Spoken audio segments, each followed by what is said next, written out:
everyone, this is Priya Pathak, your science mentor. I welcome you all on amazing platform of Vidya Hut. बच्चों, आज के class में हम लोग cover करने वाले हैं फुल क्लास 10th की केमिस्ट्री। जी हाँ बेटा, आपकी क्लास 10th में केमिस्ट्री के जितने भी चैप्टर्स हैं उन सभी को हम इस एक वीडियो में कवर करेंगे। आराम से एक एक टॉपिक को हम लोग पढ़ते हुए चलेंगे। तो सबसे पहले हमारा कौन सा चैप्टर है? सबसे पहला चैप्टर है हमारा केमिकल रिएक्शन एंड इक्वेशन। तो सबसे पहले उसको कवर करेंगे। उसके बाद सेकंड चैप्टर है हमारी केमिस्ट्री का एसिड बेसिस एंड सॉल्ट्स, उसको पढ़ेंगे। उसके बाद हम लोग मेटल्स एंड नॉन मेटल्स को पढ़ेंगे और लास्ट चैप्टर हमारी केमिस्ट्री का है कार्बन एंड इट्स कंपाउंड, तो उसको भी हम इसी वीडियो में कवर करने वाले हैं। तो चलिए मेरे साथ मिलकर पढ़ना शुरू कर दीजिए। केमिकल रिएक्शन एंड इक्वेशन अच्छा सा चैप्टर है, छोटा है, बहुत ज्यादा टाइम इसमें नहीं लगेगा हमको। सबसे पहले आपके इंट्रोडक्शन हम देख लेते हैं, क्या कह रहे हैं यहाँ पर। देखिए बेटा जी क्या लिखा हुआ है। Most of the substance around us undergoes various change, some of these changes are temporary with no new substance being form, they are called physical changes. देखिए बेटा, आपकी जैसे कि चैप्टर का नाम है केमिकल रिएक्शन एंड इक्वेशन, तो जब आप छोटी क्लासेस में थे तब आपने कुछ चेंजेस के बारे में बेटा बातें पढ़ी थी। फिजिकल चेंज क्या होता है, केमिकल चेंज क्या होता है। हमारे आसपास बहुत सारे चेंजेस होते हैं। कुछ चेंजेस ऐसे होते हैं बच्चों जो रिवर्सिबल हो जाते हैं, जिन्हें हम फिजिकल चेंजेस बुलाते हैं, और कुछ चेंजेस ऐसे होते हैं जो इरिवर्सिबल होते हैं, यानी कि जो कभी रिवर्स नहीं होते, जिसमें हमें कभी भी हमारा पुराना वाला सब्सटेंस दोबारा नहीं मिलता है, जिसमें हमेशा न्यू सब्सटेंस का फॉर्मेशन होता है। ऐसे चेंजेस को हम लोग क्या बुलाते हैं? केमिकल चेंज बुलाते हैं। तो सबसे पहले जो टॉपिक में यहाँ पे शुरुआत हुई है ना, वो आपके चेंजेस से ही हुई है। क्या कह रहे हैं? हमारे आसपास बहुत सारे सब्सटेंस हैं जिनमें क्या होते रहते हैं? चेंजेस होते रहते हैं। उनमें से कुछ चेंजेस टेम्परेरी होते हैं, जिसमें कोई भी नए सब्सटेंस का फॉर्मेशन नहीं होता है। ऐसे चेंजेस को हम लोग फिजिकल चेंज बोलते हैं, जैसे कि वाटर से आइस का बनना, ये एक टेम्परेरी चेंज है। जब टेम्परेचर कम होगा ये फिर से वाटर बन जाएगा, राइट। तो कुछ समय के लिए चेंज हुआ था, कोई भी नया सब्सटेंस नहीं बना था। उसी तरीके से नेक्स्ट आपका देखिए आगे क्या लिखा हुआ है। In certain other change new substance form in which the reactant or product lost its identity to form a new substance called the product। क्या कह रहे हैं? वहीं कुछ चेंजेस में क्या होता है, आपका एक नया सब्सटेंस बन जाता है और उस नए सब्सटेंस की प्रॉपर्टी बिल्कुल चेंज होती है पुराने वाले सब्सटेंस की प्रॉपर्टी से। तो ऐसे चेंजेस को हम लोग क्या बुलाते हैं? केमिकल चेंज बुलाते हैं। क्या बुलाते हैं? Chemical change. तो केमिकल चेंज क्या होता है? जिसमें दो या दो से ज्यादा रिएक्टेंट आपस में कंबाइन करते हैं और प्रोडक्ट का फॉर्मेशन करते हैं, और जो प्रोडक्ट्स होते हैं वो रिएक्टेंट से क्या होते हैं बच्चों? बिल्कुल अलग होते हैं। ठीक है, आगे आ जाइए क्या लिखा हुआ है। आगे देखिए chemical reaction. Chemical reaction is the process by which two or more substance react with each other to form a new substance with different property। Chemical process क्या है? केमिकल रिएक्शन क्या है? केमिकल रिएक्शन बेटा एक वो process है जिसमें दो या दो से ज्यादा सब्सटेंस आपस में रिएक्ट कर रहे हैं और नए सब्सटेंस का फॉर्मेशन कर दे रहे हैं नई प्रॉपर्टीज के साथ। जैसे कि कार्बन रिएक्ट करेगी ऑक्सीजन के साथ और कार्बन डाइऑक्साइड बना लेगी, उसी तरीके से हाइड्रोजन रिएक्ट करेगी ऑक्सीजन के साथ H2O बना लेगी। हाइड्रोजन की प्रॉपर्टी और ऑक्सीजन की प्रॉपर्टी बिल्कुल अलग होती हैं वाटर की प्रॉपर्टी से। तो ये दोनों क्या है? ये दोनों आपके बच्चों केमिकल चेंज हैं। ये दोनों क्या है बच्चों आपके? ये दोनों केमिकल चेंज हैं। There are following changes due to changes to determine that chemical reaction has takes place। ये कुछ changes हैं जिन्हें देखकर हमको पता चलेगा कि हाँ भाई यहाँ पर क्या हुई है? केमिकल रिएक्शन हुई है। तो जब केमिकल रिएक्शन होगी तो हो सकता है चेंज इन स्टेट हो, उस सब्सटेंस की स्टेट चेंज हो जाए, हो सकता है उसका कलर चेंज हो जाए, हो सकता है कोई गैस इवॉल्व हो, और हो सकता है टेम्परेचर में चेंज आ जाए।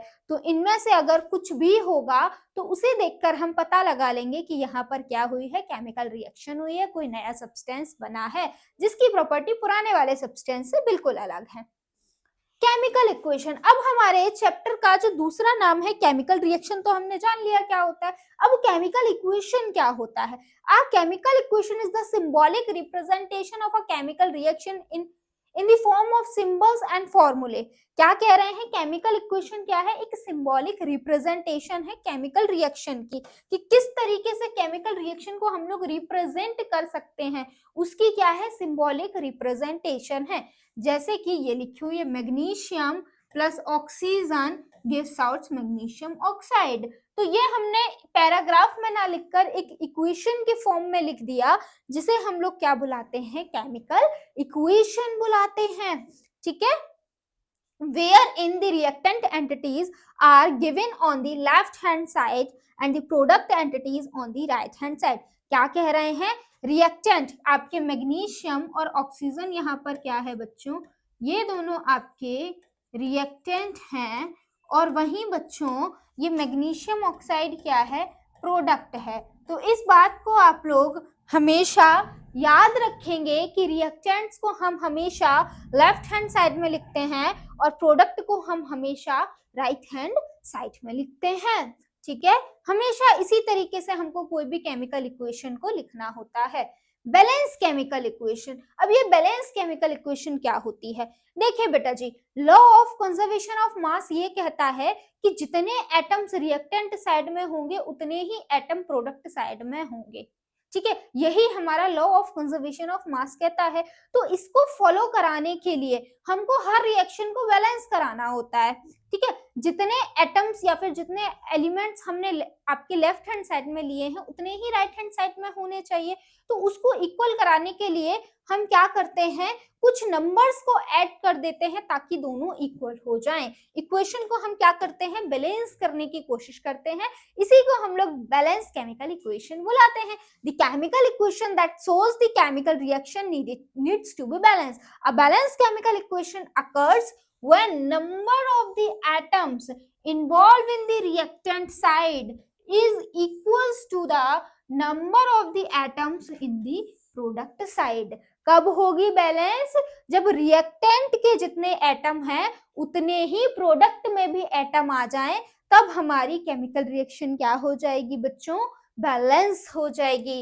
यहाँ पर देखिए, जिंक H2SO4 के साथ रिएक्ट कर रहा है, ZnSO4 बन रहा है और हाइड्रोजन निकल रही है। क्या ये रिएक्शन बैलेंस है? हाँ, ये रिएक्शन बैलेंस है। देखिए यहाँ पर कितने जिंक हैं? एक जिंक है, यहाँ पर भी एक है, यहाँ पर दो हाइड्रोजन, यहाँ पर भी दो हाइड्रोजन, यहाँ पर एक सल्फर, यहाँ पर भी एक सल्फर, यहाँ पर 4 ऑक्सीजन, यहाँ पर भी 4 ऑक्सीजन। राइट, अब जरा इसको देखिए, क्या ये इक्वेशन बैलेंस इक्वेशन है? यहाँ पर आयरन 3 है, यहाँ पर भी आयरन 3 है, यहाँ पर आपके हाइड्रोजन देखिए कितना है? 4 2 8 हाइड्रोजन है। यहाँ पर भी देखिए 8 हाइड्रोजन है, यहाँ पर 1 ऑक्सीजन है, यहाँ पर कितने? 1 क्यू 4 ऑक्सीजन है, यहाँ पर भी 4 ऑक्सीजन है। यानी कि ये दोनों ही इक्वेशंस बैलेंस हैं। ठीक है बेटा, जितने एटम्स राइट हैंड साइड में हैं उतने ही एटम्स लेफ्ट हैंड साइड में हैं। टाइप्स ऑफ केमिकल रिएक्शन, अब बेटा मेरा ये जो केमिकल रिएक्शन होती है ना, ये अलग अलग टाइप्स की होती हैं। एक होती है आपकी कॉम्बिनेशन रिएक्शन। कॉम्बिनेशन रिएक्शन में क्या होता है? 2 या 2 से ज्यादा एटम्स आपस में कंबाइन करते हैं और सिंगल प्रोडक्ट का फॉर्मेशन कर देते हैं। ऐसे रिएक्शन को हम लोग कॉम्बिनेशन रिएक्शन कहते हैं। सेकेंड जो रिएक्शन होती है वो होती है हमारी डिकम्पोजिशन रिएक्शन, और डिकम्पोजिशन रिएक्शन बिल्कुल अपोजिट होती है केमिकल रिएक्शन के। डिकम्पोजिशन रिएक्शन में सिंगल रिएक्टेंट 2 या 2 से ज्यादा प्रोडक्ट में टूटता है। अगर बेटा जी वो आपका लाइट के हेल्प से प्रोडक्ट में टूट रहा है तो उसे हम लोग थर्मल डिकम्पोजिशन बुलाते हैं। ठीक है बच्चों, सॉरी, लाइट की वजह से अगर टूट रहा है बच्चों तो हम लोग उसे फोटोलिटिक डिकम्पोजिशन बुलाते हैं, और अगर हीट की वजह से टूट रहा है बच्चों तो हम लोग उसे थर्मल डिकम्पोजिशन बुलाते हैं। और अगर इलेक्ट्रिसिटी की वजह से आपका जो रिएक्टेंट है वो 2 से ज्यादा प्रोडक्ट में टूट रहा है तो हम उसको इलेक्ट्रोलिटिक डिकम्पोजिशन रिएक्शन बुलाते हैं। ठीक है, तो डिकम्पोजिशन रिएक्शन क्या होती है, जिसमें आपका सिंगल रिएक्टेंट दो या दो से ज्यादा प्रोडक्ट में टूट रहा हो। कॉम्बिनेशन क्या होती है, जिसमें दो या दो से ज्यादा रिएक्टेंट आपस में कंबाइन होकर सिंगल प्रोडक्ट दे रहे हो। नेक्स्ट आपकी जो रिएक्शन होती है बच्चों, वो होती है डिस्प्लेसमेंट रिएक्शन। डिस्प्लेसमेंट रिएक्शन में क्या होता है, जो मोर रिएक्टिव एलिमेंट होता है वो लेस रिएक्टिव एलिमेंट को उसके कंपाउंड से डिस्प्लेस कर देता है। उसके बाद हमको देखने के लिए मिलती है कौन सी रिएक्शन, उसके बाद बेटा जी हम लोग को देखने के लिए मिलती है double displacement reaction. Double displacement में क्या होता है, यहाँ पर एक्सचेंज ऑफ आयंस होता है। दो कंपाउंड्स आपस में रिएक्ट करके एक्सचेंज ऑफ आयन करते हैं और वो दो नए कंपाउंड का ही फॉर्मेशन कर देते हैं। इसे हम लोग डबल डिस्प्लेसमेंट रिएक्शन बुलाते हैं। नेक्स्ट आपकी जो रिएक्शन है वो है एक्सोथर्मिक रिएक्शन। एक्सोथर्मिक रिएक्शन वो रिएक्शन होती है जिसमें रिएक्शन के दौरान आपकी हीट क्या हो रही हो, इवॉल्व हो रही हो। और एंडोथर्मिक रिएक्शन वो रिएक्शन होती है जिसमें रिएक्शन के दौरान हीट आपकी एब्सॉर्ब हो रही हो। तो जितनी भी इंपॉर्टेंट रिएक्शन थी मैंने आपको ऐसे ही समझा दिया। अभी पढ़ भी लेते हैं जल्दी से कि क्या लिखा हुआ है। देखिए, combination reaction such a reaction in which a single product formed from a two or more reactant is known as combination reaction। वही बात लिखी हुई है, सिंगल प्रोडक्ट बन रहा है दो या दो से ज्यादा एलिमेंट से। ठीक है बच्चों, एग्जाम्पल देखिए, यहाँ पे देखिए, एक आपका रिएक्टेंट CaO है और एक आपका वाटर है। इन दोनों ने मिलकर क्या बना दिया, सिंगल प्रोडक्ट, जिसे हम लोग स्लेक्ड लाइम भी बुलाते हैं। क्या बुलाते हैं, स्लेक्ड लाइम बुलाते हैं। Calcium oxide react vigorously with water to produce a slaked lime. Calcium hydroxide release a large amount of heat. Heat भी रिलीज होती है। तो ये कॉम्बिनेशन रिएक्शन तो है ही, लेकिन जो कि हीट रिलीज हो रही है इसलिए ये बेटा एक्सोथर्मिक रिएक्शन भी है। एक्सोथर्मिक रिएक्शन भी है। ठीक है, इसीलिए मैंने सारी पहले ही पढ़ा दी। A solution of slaked lime produced by the reaction is used for the white washing walls। ये जो रिएक्शन है बेटा जिसमें आपका स्लेक लाइम प्रोड्यूस हो रही है, इसको हम लोग यूज करते हैं वॉल्स को व्हाइट वॉशिंग कराने के लिए। Calcium hydroxide react slowly with carbon dioxide in air and forms a thin layer of calcium carbonate. क्या कह रहे हैं, कैल्शियम हाइड्रोक्साइड जब आपकी रिएक्ट करती है कार्बन डाइऑक्साइड के साथ, ये कैल्शियम कार्बोनेट का फॉर्मेशन कर लेती है। Calcium carbonate is formed after 2 और 3 days of the white washing. ये जो कैल्शियम कार्बोनेट है ना, ये 2 या 2 से ज्यादा दिनों के बाद बनती है जब वॉल पर व्हाइट वॉशिंग हो जाती है। ठीक है, and gives a shiny finish to the wall. और ये क्या करती है, वॉल को एक शाइनी फिनिश देती है। It is interesting to note that the chemical formula of marble is also CaCO3।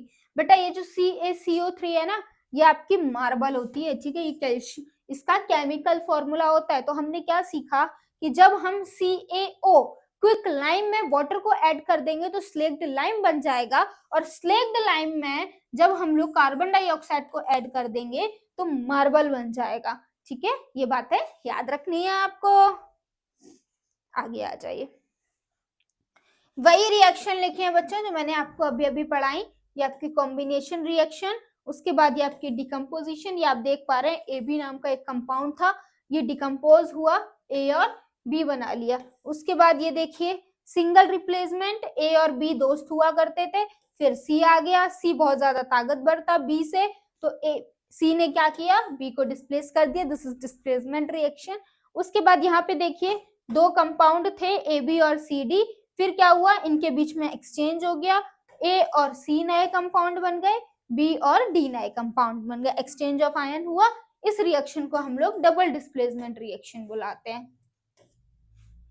ठीक है, exothermic reaction and exothermic process release heat and cause the temperature of the immediate surrounding to rise, and the potatoes and we contain the carbohydrate. These carbohydrates are broken into the form of glucose. These देखिए क्या कह रहे हैं, simple सा अभी हमको इतना जानना है कि एक्सोथर्मिक रिएक्शन क्या होती है। एक्सोथर्मिक रिएक्शन वो रिएक्शन होती है जिसमें रिएक्शन के दौरान बहुत सारी हीट रिलीज होती है, और इस हीट की वजह से उस सराउंडिंग का जो टेम्परेचर होता है, जिस सॉल्यूशन में ये रिएक्शन चल रही है, जिस बीकर में चल रही है, वहां पे क्या होता है बच्चों, उसका टेम्परेचर अचानक से इंक्रीज कर जाता है। ठीक है। Endothermic reaction, an endothermic process absorbs heat and cools the surrounding. क्या कह रहे हैं, एंडोथर्मिक रिएक्शन में क्या होता है, हीट एब्जॉर्ब हो जाती है और आसपास का सराउंडिंग कूल हो जाता है। Decomposition reaction, when single reactant break to give the simpler product, when single reactant give simpler product, this is a decomposition reaction. इस रिएक्शन को हम लोग क्या बुलाते हैं, डिकम्पोजिशन रिएक्शन बुलाते हैं। ठीक है बच्चों, आगे चलते हैं। White silver chloride turns gray in sunlight. This is due to the decomposition of silver chloride into the silver and chlorine by light. क्या कह रहे हैं, हमारा जो सिल्वर क्लोराइड होता है AgCl2, इसको जब हम सनलाइट में रखते हैं, कहाँ रखते हैं, सनलाइट में रखते हैं, तो ये हमको क्या दे देता है, AgCl होगा। ये हमको क्या दे देता है, AgCl2 हमको दे देता है। ठीक है, आगे आ जाइए। ये कौन सी है आपकी, photolytic decomposition.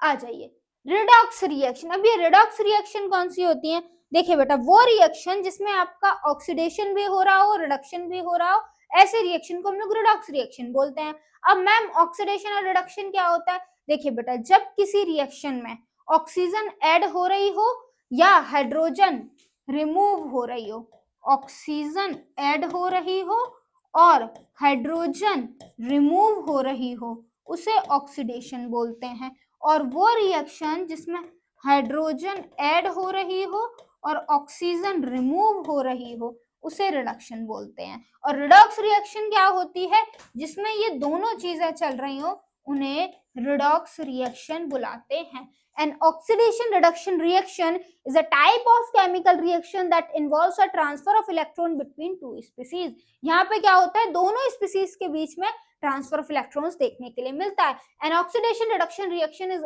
any chemical reaction in which oxidation number of a molecule, atom or ion changes by gaining or losing the electron. Oxidation, the process involves the gain of oxygen or loss of hydrogen. Oxygen का gain होना, hydrogen का loss होना। Reduction, this process involves gain of hydrogen और loss of oxygen. ठीक है बच्चों, आगे आ जाइए।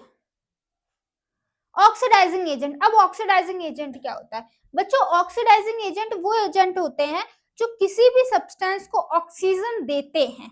ऑक्सीजन देने वाले सब्सटेंस को गिव्स ऑक्सीजन, ठीक है, उन्हें ऑक्सीडाइजिंग एजेंट बुलाते हैं। और खुद का ये रिडक्शन करवा लेते हैं। ऑक्सीजन किसी को दे रहे हैं तो इनके तो पास से ऑक्सीजन जा रही है ना, removal of oxygen is called reduction, right. ये किसी और का तो ऑक्सीडेशन करवा देते हैं और अपना रिडक्शन करवा देते हैं। ऐसे सब्सटेंस को हम लोग ऑक्सीडाइजिंग एजेंट बुलाते हैं। It is the substance which gives oxygen or gains hydrogen, or it the substance which reduced itself and oxidized other. खुद को रिड्यूस कर रहे हैं, दूसरे को ऑक्सीडाइज कर रहे हैं। रिड्यूसिंग एजेंट क्या होते हैं, it is the substance which gives hydrogen और गेन्स इलेक्ट्रॉन। ये वो सब्सटेंस होते हैं जो हाइड्रोजन को दे देते हैं और ऑक्सीजन को क्या कर लेते हैं, ले लेते हैं। और it the substance which oxidise itself, जो खुद ऑक्सीडाइज हो जाते हैं और सामने वाले को रिड्यूस कर देते हैं। ठीक है, खुद ऑक्सीडाइज हो रहे हैं, दूसरे को रिड्यूस कर रहे हैं। ठीक है, ये क्या करते हैं, रिमूव कर लेते हैं ऑक्सीजन को, या फिर ये बच्चों ऐड कर देते हैं हाइड्रोजन को। ठीक है, इनको हम लोग रिड्यूसिंग एजेंट बुलाते हैं और खुद का ऑक्सीडेशन करवा देते हैं। अब आ जाइए, कोरोजन क्या होता है, रस्टिंग क्या होता है, रेंसिडिटी क्या होता है। कोरोजन देख लेते हैं। The slow process of conversion of metal into their undesirable compound due to their reaction with oxygen, water and acid gases etc. क्या कह रहे हैं, हमारा वो स्लो प्रोसेस जिसमें मेटल जो है किसी अनडिजायरेबल कंपाउंड में कन्वर्ट हो रहा है। क्यों कन्वर्ट हो रहा है, क्योंकि भाई इसका रिएक्शन ऑक्सीजन, वाटर, एसिड या किसी गैस से हो रहा है, इस वजह से वो किसी अनडिजायरेबल सब्सटेंस में कन्वर्ट हो रहा है प्रेजेंट इन दी एटमॉस्फेयर, और इस प्रोसेस को हम लोग कोरोजन बुलाते हैं। तो कोरोजन क्या है?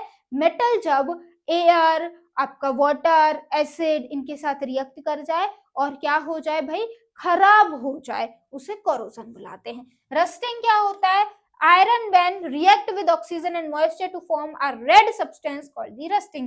आप लोगों ने लोहे वगैरह को देखा होगा, उसके ऊपर एक ब्राउनिश कलर की लेयर आ जाती है, उसे हम क्या बुलाते हैं? रस्टिंग बुलाते हैं। एक्चुअल में जो आयरन है, जब आपका ऑक्सीजन से और मॉइस्चर से रिएक्ट कर जाता है और रस्ट बना लेता है, इसी प्रोसेस को रस्टिंग बुलाते हैं। अब आ जाइए, रेंसिडिटी क्या होता है?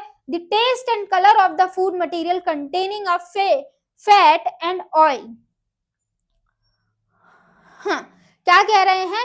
Changes when they are left expose to air for a long time. क्या कह रहे हैं? आप लोगों को जैसा ही पता है कि हमारा ये जो क्या फूड मटेरियल होते हैं, उनका जो टेस्ट होता है, स्मेल होती है, ओडोर होती है, वो कुछ समय बाद चेंज होने लगती है। क्यों? क्योंकि उसके अंदर फैट होता है, तो फैट मॉलिक्यूल क्या हो जाता है, ये जो आसपास एयर है उनसे रिएक्ट कर जाता है।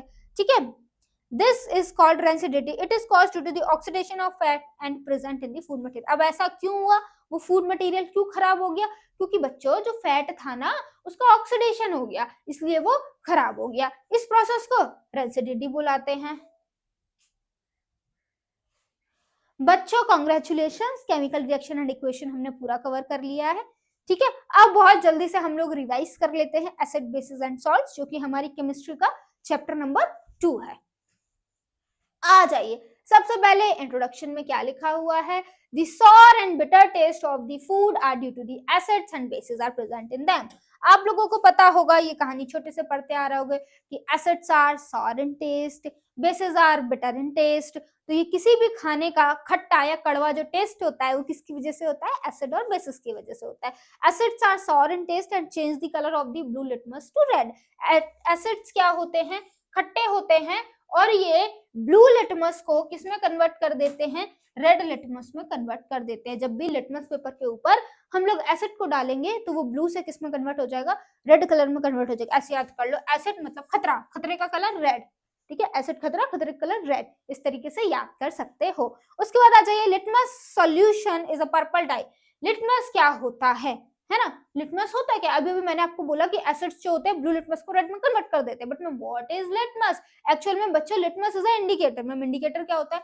वो हमको बताते हैं कि कोई भी सब्सटेंस आपका एसिडिक है या बेसिक है नेचर में। ठीक है, कलर चेंज करके, स्मेल चेंज करके, कैसे भी हमको बताते हैं। तो लिटमस क्या है? Litmus solution is a purple dye which is extracted from a lichen. Litmus क्या होता है? एक पर्पल कलर की डाई होती है जिसको हम लोगों ने लाइकेन से ऑब्टेन किया होता है। When the litmus solution is neither acidic nor basic, it is purple color। जब लिटमस सॉल्यूशन आपका ना तो एसिडिक होता है ना बेसिक होता है, तो इसका जो नेचुरल कलर है वो कैसा होता है? पर्पल कलर का देखने के लिए मिलता है। Other natural material like red cabbage leaves, turmeric, colored petals of some flowers and such as hydrangea, puccinia and geranium which indicate the presence of acid or base in the solution। ये आपके कुछ नाम दिए गए हैं जो कि as a indicator work करते हैं। इंडिकेटर आपके अलग अलग टाइप्स के होते हैं, हमने अलग अलग टाइप के पढ़ रखे हैं। प्रॉपर्टीज ऑफ एसिड्स को देख लेते हैं कि जो एसिड्स है ना, उसकी क्या क्या प्रॉपर्टीज होती है। हालांकि कुछ आपको पता है, लेकिन फिर भी पढ़ना आपका काम है और पढ़ाना मेरा काम है, तो हम पढ़ेंगे जरूर। The term acid has been derived from the Latin word acidus which means sour। जो हमारा एसिड है ना बच्चों, उसका मतलब ही होता है खट्टा। तो एसिड्स का टेस्ट कैसा होता है? खट्टा। एसिड्स क्या करते हैं बच्चों? ब्लू लिटमस को रेड लिटमस में कन्वर्ट कर देते हैं। और आपके जो एसिड्स होते हैं, ये आपके जब वाटर में डिसॉल्व होते हैं तो क्या देते हैं? H+ आयन देते हैं। जो एसिड्स जितने ज्यादा H+ आयन देगा, जितने ज्यादा H+ आयन देगा, वो उतना स्ट्रॉन्ग एसिड होगा। ठीक है, वो उतना स्ट्रॉन्ग एसिड होगा। और जो एसिड जितने कम H+ आयंस देगा, वो उतना वीक एसिड होगा। ये बात आपको याद रखनी है बच्चों। ठीक है, ये नाम भी लिखे हुए हैं। स्ट्रॉन्ग एसिड देखिए आपका HCl हो गया, hydrochloric acid, H2SO4, sulphuric acid, HNO3, nitric acid, weak acids के भी नाम आपके दे रखे हैं, CH3COOH, oxalic acid, lactic acid, right, citric acid, ठीक है। कॉन्सेंट्रेटेड एसिड्स क्या होते हैं बच्चों? वो एसिड्स जिसमें क्या होता है, वाटर आपका कम होता है, वाटर जो होता है वो कम होता है, और आपका जो एसिड होता है वो ज्यादा होता है। ऐसे एसिड्स को हम लोग कॉन्सेंट्रेटेड एसिड बोलते हैं। बेटा एसिड अपनी एसिडिक प्रॉपर्टी तभी शो होगा जब पानी होगा, तो पानी तो होगा ही होगा, एक्वा सॉल्यूशन होना जरूरी है। अब अगर पानी ज्यादा है और आपका एसिड कम है तो वो डाइल्यूटेड एसिड हो जाएगा, और अगर आपका बच्चों पानी कम है एसिड ज्यादा है तो वो कंसंट्रेटेड एसिड हो जाएगा। अब हम लोग बच्चों बेस की प्रॉपर्टी देख लेते हैं कि बेसिस की क्या क्या प्रॉपर्टी होती है। These are the substance which are bitter in taste and soapy in touch. बेटा बेसिस वो सब्सटेंस होते हैं जो टेस्ट में कड़वे होते हैं और छूने में वो हमको चिपचिपे लगते हैं। जब आप उनको टच करोगे ना तो वो सोपी इन टच आपको देखने के लिए मिलेंगे। अगर इनकी बात करें तो ये बच्चों रेड लिटमस को ब्लू लिटमस में कन्वर्ट कर देते हैं, और इनको जब हम एक्वा सॉल्यूशन में डिसॉल्व करते हैं तो ये OH नेगेटिव आयंस दे देते हैं। जो जितना जल्दी या फिर जितने ज्यादा OH नेगेटिव आयंस देगा वो उतना स्ट्रॉन्ग बेस होगा, वो उतना स्ट्रॉन्ग बेस होगा, और जो जितने कम OH नेगेटिव आयन देगा वाटर में डिसॉल्व होने पर वो उतना ही वीक बेस होगा। ठीक है बच्चों, ये आपके कुछ नाम लिखे हुए हैं स्ट्रॉन्ग के, NaOH, KOH, ठीक है, CaOH। उसके बाद वीक बेस देखिए NH4OH। एल्कालीज क्या होते हैं बच्चों? वो बेस जो वाटर में सॉल्यूबल होते हैं, जो वाटर में घुल जाते हैं, उन्हें हम एल्काली बुलाते हैं, जैसे कि NaOH, KOH, CO, ये सभी आपके एल्कालीज है। Types of indicator. अब बेटा जी इंडिकेटर्स क्या होते हैं? इंडिकेटर वो सब्सटेंस होते हैं, अब देखो अभी आप देख रहे हो ना कि हम बोल रहे हैं कि एसिड सार इन टेस्ट होते हैं, बेसिस बिटर इन टेस्ट होते हैं, तो क्या दुनिया में जितने भी सब्सटेंस सभी को हम टेस्ट कर करके पता करेंगे ये खट्टा है या ये कड़वा है? नहीं कर सकते ना, क्योंकि एसिड स्ट्रॉन्ग भी होते हैं, बेसिस भी स्ट्रॉन्ग होते हैं, तो सबको हम टेस्ट करके नहीं पता कर सकते कि ये एसिड है या बेस है। तो उसको पता करने के लिए हम इंडिकेटर का इस्तेमाल करते हैं। तो इंडिकेटर वो सब्सटेंस होते हैं जो कलर चेंज करके या स्मेल चेंज करके हमको बताते हैं कि जो सब्सटेंस हमारे सामने रखा हुआ है वो एसिड है या बेस है। ठीक है, substance which change their color, smell in different types of solution like acids and base, जो अपना कलर को चेंज कर लेते हैं या स्मेल को चेंज कर लेते हैं। अब आपके जो इंडिकेटर्स होते हैं ना वो कई टाइप के होते हैं। पहला नेचुरल इंडिकेटर्स। नेचुरल इंडिकेटर वो इंडिकेटर्स है जो नेचर में हमको मिले हैं, राइट, हमने नहीं बनाया है, जैसे कि आपका टर्मरिक है,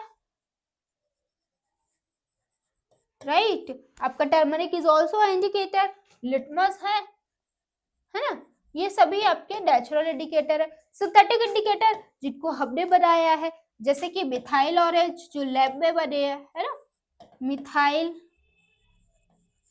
orange, phenolphthalein,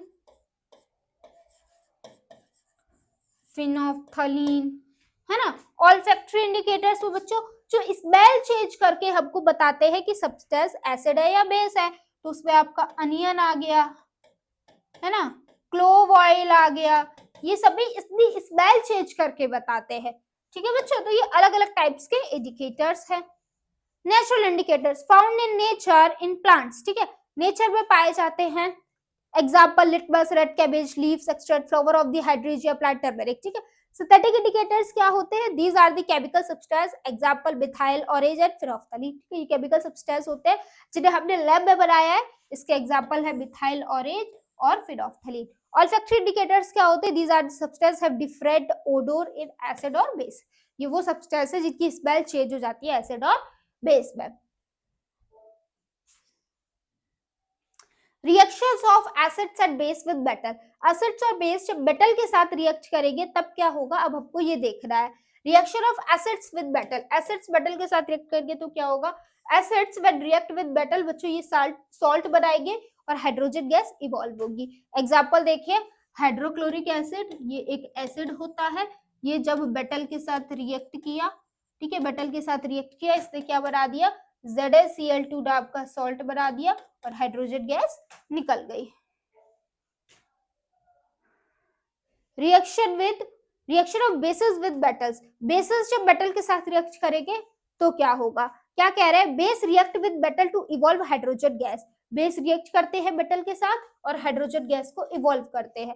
also note that all metal do not react with base, हमको इस बात का भी ध्यान रखना है कि सभी मेटल्स बेस के साथ रिएक्ट नहीं करते। The metal must be more reactive than the metals present in the base for the reaction to takes place. देखो बेटा जी, आपका बेस किसी मेटल के साथ रिएक्ट तभी करेगा जब बेस में जो आपका मेटल प्रेजेंट है वो आपका जो उसके साथ रिएक्ट कर रहा है उस मेटल के से ज्यादा स्ट्रॉन्ग होना चाहिए। ठीक है, एग्जांपल देखिए, base react with metal gives out salt and hydrogen gas. यहाँ पर देखिए NaOH जब रिएक्ट किया जिंक के साथ, NaOH एक बेस होता है, तो इसने सोडियम जिंकेट बना दिया और हाइड्रोजन गैस आपकी इवॉल्व हो गई। अब मैम आप तो कह रही है कि हाइड्रोजन गैस इवॉल्व होगी, हाइड्रोजन गैस इवॉल्व होगी, पर मैम हमको कैसे पता चलेगा कि हाइड्रोजन गैस जो है वो इवॉल्व हुई है, उसकी कुछ बताइए तो बच्चों। तो उसके लिए हमारे पास होता है पॉपअप साउंड टेस्ट। क्या होता है पॉपअप साउंड टेस्ट? जैसे कि मान लीजिए ये जो रिएक्शन है ये आपके बीकर के अंदर चल रही है जिसमें हमने NaOH ले रखा है प्लस जिंक ले रखा है, तो क्या बन रहा होगा, Na2ZnO2 ये बनेगा और हाइड्रोजन गैस निकल रही होगी। तो मैम हमको कैसे पता चलेगा, तो बेटा इसके पास एक बर्निंग आपकी मैच स्टिक लेकर आओ, और जब आप मैच स्टिक लेकर आओगे तो आप देखोगे जैसे ही आप इसके पास लाओगे हाइड्रोजन गैस निकलेगी, तो आपको उस हाइड्रोजन गैस की वजह से एक पॉप साउंड सुनाई देगा। पट जैसी आपको एक आवाज आएगी, वो आवाज ही हमको बताती है कि यहाँ पर हाइड्रोजन गैस जो है वो इवॉल्व हुई है। नेक्स्ट आ जाइए, reactions of acid with metal carbonate and metal hydrogen carbonate. Acids जब आपके किसके साथ रिएक्ट करेंगे, मेटल कार्बोनेट के साथ रिएक्ट करेंगे या फिर मेटल हाइड्रोजन कार्बोनेट के साथ रिएक्ट करेंगे, तो क्या होगा, acids react with metal carbonate and metal hydrogen carbonate to form salt, carbon dioxide and water. क्या बनाएंगे, एसिड्स जब रिएक्ट करेंगे मेटल कार्बोनेट के साथ तो आपकी सॉल्ट बनाएंगे, कार्बन डाइऑक्साइड बनाएंगे और आपका क्या बनाएंगे बच्चों, वाटर बनाएंगे।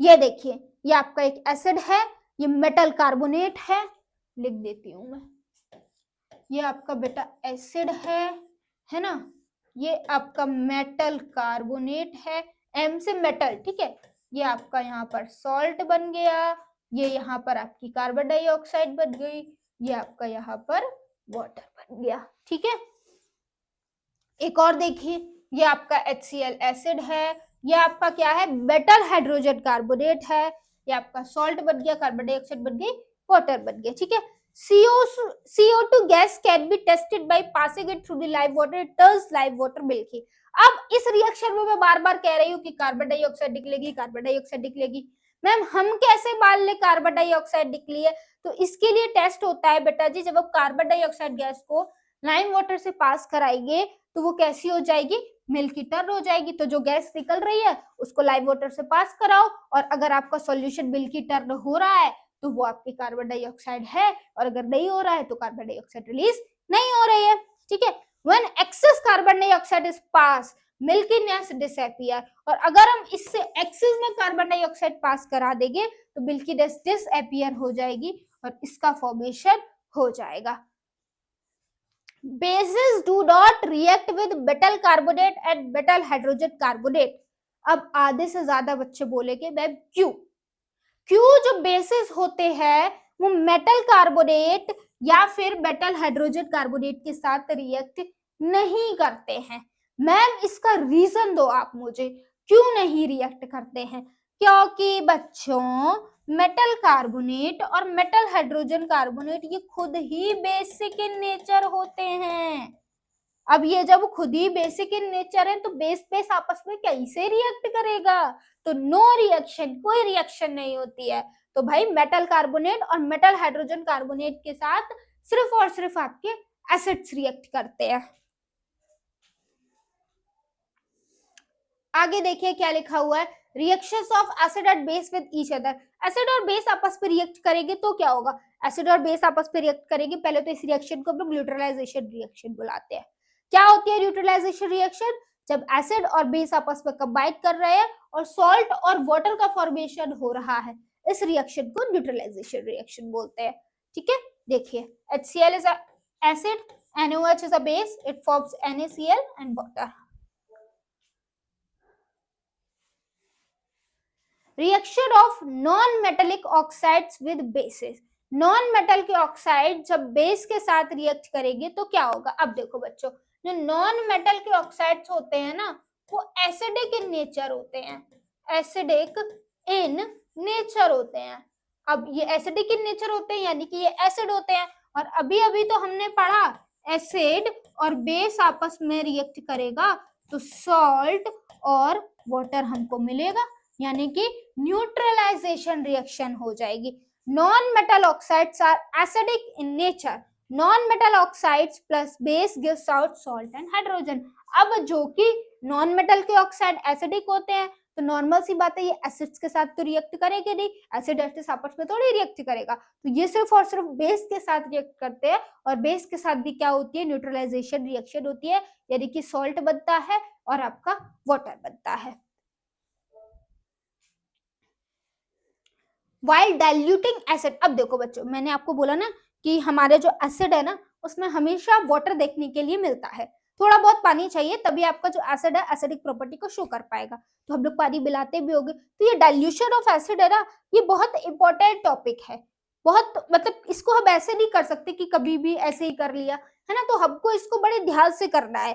कैसे करना है बच्चों, कभी भी हमको ऐसा नहीं करना है कि बीकर में हमने एसिड ले लिया, अब हम इसमें क्या कर रहे हैं, ऊपर से पानी मिला रहे हैं, नहीं, वेरी रॉन्ग है, ये ऐसे करना ही नहीं। पर क्यों नहीं कर रहे हैं, क्योंकि बेटा जी एसिड में अगर हम पानी निकालेंगे ना तो ये जो प्रोसेस होती है ना, ये हाईली एक्सोथर्मिक होती है, बहुत ज्यादा हीट रिलीज होती है, तो अगर आप ऐसा करते हैं तो एक बार में बहुत सारी हीट रिलीज हो जाएगी, जिस वजह से क्या होगा, हम जो बीकर है वो बस्ट हो सकता है, आपको हार्म पहुंच सकता है, राइट, आसपास की चीजें खराब हो सकती है। तो हमको क्या करना है, हमको कभी भी एसिड में वाटर ऐड नहीं करना है, वाटर में एसिड को ऐड करना है, वाटर में एसिड को ऐड करना है, और वो भी कंटिन्यूअसली उसको स्टर करते रहना है, ड्रॉप वाइज ऐड करेंगे, स्टर करेंगे, ऐड करेंगे, स्टर करेंगे, ठीक है, इस तरीके से डाइल्यूशन होना चाहिए।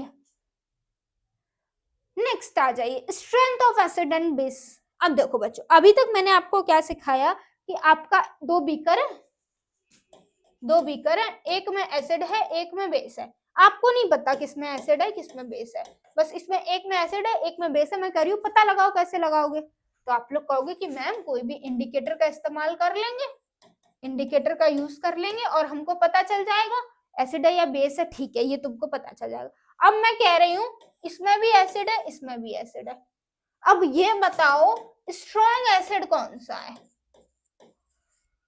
स्ट्रॉन्ग एसिड कौन सा है, मैम ये कैसे पता लगेगा, एसिड दोनों में, कैसे बताओगे कौन सा एसिड स्ट्रॉन्ग एसिड है, तो उसके लिए बच्चों है हमारे पास क्या, यूनिवर्सल इंडिकेटर। यूनिवर्सल इंडिकेटर क्या होता है, बहुत सारे इंडिकेटर्स का मिक्सचर होता है, जिसमें क्या होते हैं, अलग अलग कलर्स होते हैं, और उन अलग अलग कलर्स पे क्या होते हैं, आपके जो at different concentration of hydrogen ion in the solution, और वो अलग अलग कलर्स सॉल्यूशन शो करते हैं अलग अलग कॉन्सेंट्रेशन ऑफ हाइड्रोजन आयंस पर, यानी कि जैसे कि आपका उसके लिए क्या होता है, हमारे पास एक पीएच स्केल होती है, हर कलर की एक पीएच वैल्यू होती है, जैसे कि आपकी क्या है, ये आपकी पीएच स्केल है, इस पे आपको 14 कलर्स देखने के लिए मिलेंगे, राइट, और हर कलर की एक वैल्यू होगी 1 से 14 के बीच में, वो वैल्यू अगर बेटा 1 से 7 तक है दैट मीन्स सॉल्यूशन एसिडिक है, और अगर 7 है दैट मीन्स एसिडिक क्या है बच्चों, आपका न्यूट्रल है, और अगर वो आपकी जो पीएच वैल्यू है वो 7 से ज्यादा है दैट मीन्स आपका जो सॉल्यूशन है वो कैसा है, बेसिक इन नेचर है, यही बात यहाँ पर लिखी हुई है। बच्चों कॉन्ग्रेचुलेशंस, हमने जो चैप्टर सेकंड है हमारी केमिस्ट्री का, एसिड बेसिस एंड सॉल्ट्स, उसको भी पूरा कवर कर लिया है। अब आपके समय को बिना वेस्ट करे चैप्टर 3 की तरफ चलते हैं, that is metals and non metals. आ जाइए, क्या लिखा हुआ है, इंट्रोडक्शन। ये मेटल कहां से निकल कर आया है, क्लास 9th की तरफ चलते हैं। क्लास 9th में बच्चों आप लोगों ने मैटर पढ़ा था। मैटर में आपने पढ़ा था कि मैटर जो होता है वो 2 टाइप्स का होता है, एक आपका प्योर होता है, एक बच्चों आपका इम्प्योर होता है। एक आपका प्योर होता है, एक इम्प्योर होता है। प्योर भी आपका 2 टाइप्स का होता है, एलिमेंट्स एंड कंपाउंड्स। और जो इम्प्योर होता है उसके अंदर आपके मिक्सचर्स आते हैं, है ना। एलिमेंट्स जो होते हैं वो आपके 3 टाइप्स के होते हैं, metals, non metals and metalloids, right. ये हमने क्लास 9th में पढ़ रखा है। तो ये आपके जो मेटल्स हैं ये कहां से आए हैं, मेटल्स आर दी एलिमेंट्स, और एलिमेंट्स प्योर सब्सटेंस होते हैं। तो मेटल्स कहां से आए हैं, मेटल यहां से निकल कर आए हैं, राइट। यही बात लिखी हुई है, element can be classified as metal, non metal on the basis of their property. हमारे पीरियोडिक टेबल में 118 एलिमेंट है। इन्हीं एलिमेंट को हमने कुछ प्रॉपर्टीज के बेसिस पर इनको अलग अलग कैटेगरी में कैटेगराइज किया है। कुछ मेटल हैं, कुछ नॉन मेटल हैं, कुछ मेटालॉइड्स हैं। तो मेटल क्या है, एक एलिमेंट है। मेटल क्या है, एलिमेंट है। नॉन मेटल भी एलिमेंट है, लेकिन दोनों में कुछ कुछ डिफरेंस होता है। क्या डिफरेंस होता है यहाँ देख लेते हैं। सबसे पहले मेटल्स की बात करते हैं। अगर हम मेटल्स की बात करें बच्चों, तो मेटल लस्ट्रस होते हैं। लस्ट्रस का मतलब होता है मेटल्स जो होते हैं हमारे शाइनी होते हैं। वहीं अगर हम नॉन मेटल्स की बात करें बच्चों, तो नॉन मेटल्स हमारे नॉन लस्ट्रस होते हैं, यानी कि ये शाइन नहीं करते हैं। लेकिन exceptions are always there, chemistry is full of exceptions, right. तो लेकिन आपके जनरली हमने ये पढ़ा है कि नॉन मेटल लस्ट्रस नहीं होते हैं, नॉन मेटल शाइन नहीं करते हैं। लेकिन बेटा आयोडीन एक ऐसा नॉन मेटल है जो शाइन करता है। Important, right. उसके बाद अगर हम हार्डनेस की बात करें, तो बच्चों मेटल्स जो होते हैं जनरली हार्ड होते हैं, लेकिन कुछ मेटल्स एक्सेप्शन ऐसे हैं जो सॉफ्ट होते हैं, जैसे कि आपके सोडियम हो गए, लिथियम हो गए, पोटेशियम हो गए। ये इंपॉर्टेंट है, इतने सॉफ्ट होते हैं कि इनको हम नाइफ से कट कर सकते हैं, ठीक है बच्चों। उसके बाद मेटल्स की हार्डनेस की अगर बात करते हैं, तो मेटल्स जनरली सॉफ्ट हो, नॉन मेटल्स जनरली सॉफ्ट होते हैं। यहां पर भी एक्सेप्शन है, diamond is a non metal, still it is a hardest natural substance. Diamond आपका नॉन मेटल कार्बन से बना है, तो इस हिसाब से डायमंड को सॉफ्ट होना चाहिए था, लेकिन डायमंड हमारा बहुत ज्यादा हार्डेस्ट सब्सटेंस होता है, ठीक है। उसके बाद देखिए स्टेट, अगर स्टेट की बात करें तो मेटल्स जो होते हैं सॉलिड स्टेट में देखने के लिए मिलते हैं। यहां पर भी एक्सेप्शन है, मर्क्यूरी एक आपका मेटल है, इसके लिए रूम टेम्परेचर पर लिक्विड स्टेट में देखने के लिए मिलता है, ठीक है। एग्जिस्ट एज अ सॉलिड्स और गैसियस, आपके जो नॉन मेटल्स होते हैं बच्चों वो सॉलिड और गैस के फॉर्म में हमको देखने के लिए मिलते हैं। लेकिन यहाँ पर भी एक एक्सेप्शन है, ब्रोमीन नॉन मेटल है, फिर भी ये रूम टेम्परेचर पर लिक्विड रहता है, ठीक है। उसी तरीके से मर्क्यूरी एक मेटल है, तो इसको सॉलिड होना चाहिए था, ये भी रूम टेम्परेचर पर कैसा रहता है, लिक्विड रहता है। याद रखना ये मेटल है और ब्रोमीन नॉन मेटल है।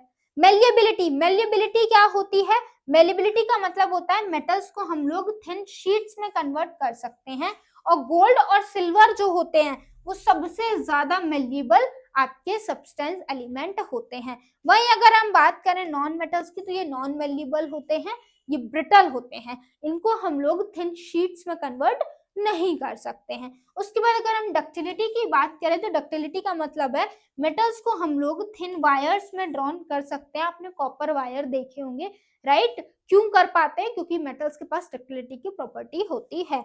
वहीं अगर नॉन मेटल्स की बात करें तो नॉन मेटल्स आपके नॉन डक्टाइल होते हैं। नॉन मेटल्स को हम लोग वायर्स में कन्वर्ट नहीं कर सकते हैं। Conductor of heat and electricity, अगर हम कंडक्टर्स की बात करें तो जो मेटल्स होते हैं वो good conductors of heat and electricity होते हैं। वहीं आपकी जो कंडक्टिविटी होती है ना वो वेरी करती है according to the reactivity series. ठीक है, आपका सिल्वर एंड कॉपर जो है वो बेस्ट कंडक्टर ऑफ हीट होते हैं। वहीं अगर हम बात करें किसकी, लेड और मर्क्यूरी के, ये पुअर कंडक्टर ऑफ हीट होते हैं। नॉन मेटल्स की अगर हम बात करें बच्चों तो ये poor conductor of heat and electricity होते हैं except graphite. Graphite is a non metal, still it can conduct electricity. ठीक है बच्चों, उसके बाद हम लोग डेंसिटी की बात कर लेते हैं। जनरली बच्चों जो आपके मेटल्स होते हैं इनकी हाई डेंसिटी और हाई मेल्टिंग पॉइंट होता है एक्सेप्ट सोडियम एंड पोटेशियम। इनका मेल्टिंग और बॉइलिंग पॉइंट क्या होता है? इनका मेल्टिंग और बॉइलिंग पॉइंट काफी ज्यादा कम होता है। ठीक है, उसके बाद आ जाते हैं आपके किस पे, नॉन मेटल की डेंसिटी पे। इनकी डेंसिटी भी कम होती है और मेल्टिंग पॉइंट भी इनका कम होता है। सोनोरस, अब देख लेते हैं सोनोरस क्या होता है। सोनोरस का मतलब होता है कि जब हम मेटल्स को बीट करते हैं तो एक रिंगिंग साउंड को प्रोड्यूस करते हैं, इसी को हम सोनोरस बुलाते हैं। मेटल्स जो होते हैं आपके सोनोरस होते हैं, नॉन मेटल्स आपके नॉन सोनोरस होते हैं। ऑक्साइड्स, बेटा जी ये बात तो हमने अभी एसिड्स बेसिस एंड सॉल्ट्स में पढ़ी है। मेटल के ऑक्साइड्स बेसिक इन नेचर होते हैं, नॉन मेटल के ऑक्साइड्स एसिडिक इन नेचर होते हैं। ये थी आपकी फिजिकल प्रॉपर्टी किसकी, मेटल्स और नॉन मेटल्स की। आगे आ जाते हैं chemical properties of metals. Metals की केमिकल प्रॉपर्टीज देख लेते हैं। Reactions of metals with air, metal air के साथ कैसे रिएक्ट करेंगे। मेटल जब एयर के साथ रिएक्ट कर रहा है यानी कि ऑक्सीजन के साथ रिएक्ट कर रहा है, तो मेटल बच्चों जब एयर के साथ रिएक्ट करता है यानी ऑक्सीजन के साथ रिएक्ट करता है तो मेटल ऑक्साइड बना लेता है। यहाँ पे आपको नाम याद रखने हैं और कलर भी याद रखने हैं। ये देखो कॉपर ने ऑक्सीजन के साथ रिएक्ट किया, कॉपर ऑक्साइड बना लिया ब्लैक कलर का। एल्यूमिनियम ने ऑक्सीजन के साथ रिएक्ट किया, एल्यूमिनियम ऑक्साइड बना लिया। मैग्नीशियम ने ऑक्सीजन के साथ रिएक्ट किया, मैग्नीशियम ऑक्साइड बना लिया। The reactivity of different metals are different with oxygen. अलग अलग मेटल की जो रिएक्टिविटी होगी ऑक्सीजन के साथ वो अलग अलग होगी, रिएक्टिविटी सीरीज पर डिपेंड करेगी। Sodium and potassium react so vigorously that they catch fire if open, so they are kept immersed in kerosene. Sodium और पोटेशियम आपके बहुत विग्रसली ऑक्सीजन के साथ रिएक्ट करते हैं, और अगर हम सोडियम और पोटेशियम को खुला छोड़ देते हैं बेटा जी तो ये आपके ऑक्सीजन के साथ रिएक्ट कर कर फायर कैच कर लेते हैं। इसी वजह से हम लोग सोडियम और पोटेशियम को केरोसिन ऑयल में कैप्ट करके रखते हैं। उसके बाद आ जाइए surfaces of magnesium, aluminium, zinc, lead are covered with a thin layer of oxide which prevent them from further oxidation. क्या कह रहे हैं, मैग्नीशियम, एल्यूमिनियम, जिंक, लेड, इन सबके सरफेस पर पहले से क्या होती है, ऑक्साइड की लेयर होती है, जिस वजह से फर्दर इनका ऑक्सीडेशन नहीं हो पाता है ऑक्सीजन के साथ। Iron does not burn on heating but iron filling burn vigorously. Iron heat करने पर नहीं जलता है, लेकिन आयरन फिलिंग्स आपके आयरन का चूरा टाइप का मान लो पाउडर, ठीक है, आयरन का जो पाउडर होता है वो आपका रिएक्ट कर जाता है। Copper does not burn, copper भी नहीं बर्न होती है but is coated with a black copper oxide, लेकिन इसके ऊपर कोटिंग आ जाती है ब्लैक कॉपर ऑक्साइड की। Gold and silver does not react with oxygen, gold और सिल्वर ऑक्सीजन के साथ रिएक्ट नहीं करते हैं, इसी वजह से हम लोग गोल्ड और सिल्वर को ज्वेलरी में इस्तेमाल करते हैं। अगर ये भी रिएक्ट कर जाते हैं तो हमारे घर में जो गोल्ड होता है ना, जो हमारी मम्मी पहनती हैं, वो तो ब्लैक ब्लैक हो जाता है कुछ ही दिनों में, पर ऐसा नहीं होता है ना, क्यों, क्योंकि भाई वो रिएक्ट नहीं करता है गोल्ड। नेक्स्ट देखिए एम्फोटेरिक ऑक्साइड्स। एम्फोटेरिक ऑक्साइड्स क्या होती है बच्चों, एम्फोटेरिक ऑक्साइड्स वो ऑक्साइड्स होती है जो आपकी किसके साथ रिएक्ट कर जाती है, एसिड्स के साथ भी रिएक्ट कर जाती है, बेसिस के साथ भी रिएक्ट कर जाती है, जैसे कि एल्यूमिनियम ऑक्साइड। एल्यूमिनियम ऑक्साइड को आप देख रहे हो HCl के साथ भी रिएक्ट कर गई और आपके किसके साथ NaOH which is a base, इसके साथ भी रिएक्ट कर गई। ये डाब बहुत इंपॉर्टेंट है बेटा, आपको याद रखना है। सोडियम एल्यूमिनेट होता है NaAlO2, ठीक है। Reactions of metal with water, metals water के साथ रिएक्ट करके क्या बनाते हैं? इधर देखो, मेटल वाटर के साथ रिएक्ट करते हैं, मेटल ऑक्साइड और हाइड्रोजन बना लेते हैं। और अगर मेटल ऑक्साइड की रिएक्शन वाटर के साथ करा देते हैं, मेटल हाइड्रोजन ऑक्साइड बन जाता है। ये देखो, ये आपकी रिएक्शन विद मेटल्स लिखा हुआ है। आपका अगर हम बात करें आपका reactions of metal, okay, water के साथ आपके जो सोडियम पोटेशियम कैल्शियम ये वाटर के साथ रिएक्ट कर जाते हैं, कोल्ड वाटर के साथ भी रिएक्ट कर जाते हैं। एल्यूमिनियम आयरन जिंक ये स्टीम के साथ रिएक्ट कर जाते हैं, ठीक है बच्चों। हॉट वाटर के साथ भी रिएक्ट कर जाते हैं।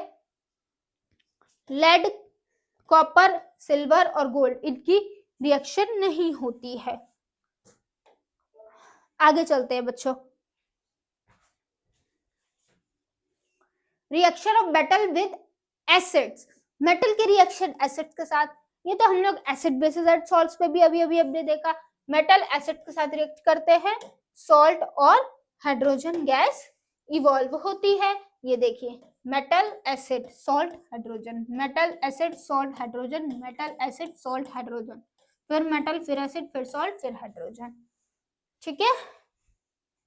आगे आ जाइए। Reactions of metal with solution of other metal salts, metal का रिएक्शन अदर मेटल सॉल्ट्स के साथ, reactive metals can displace the less reactive metals from their compounds in the solution। क्या होता है यहाँ पर, जो मोर रिएक्टिव एलिमेंट होता है वो लेस रिएक्टिव एलिमेंट को डिस्प्लेस कर देता है। जैसे कि आयरन था और एक सॉल्यूशन था, मेटल का ही सॉल्यूशन था, कॉपर इज आल्सो सॉल्यूशन, तो मेटल सॉल्यूशन का रिएक्शन मेटल के साथ करवा रहे हैं, तो यहाँ पर क्या होगा, डिस्प्लेसमेंट रिएक्शन हो जाएगी।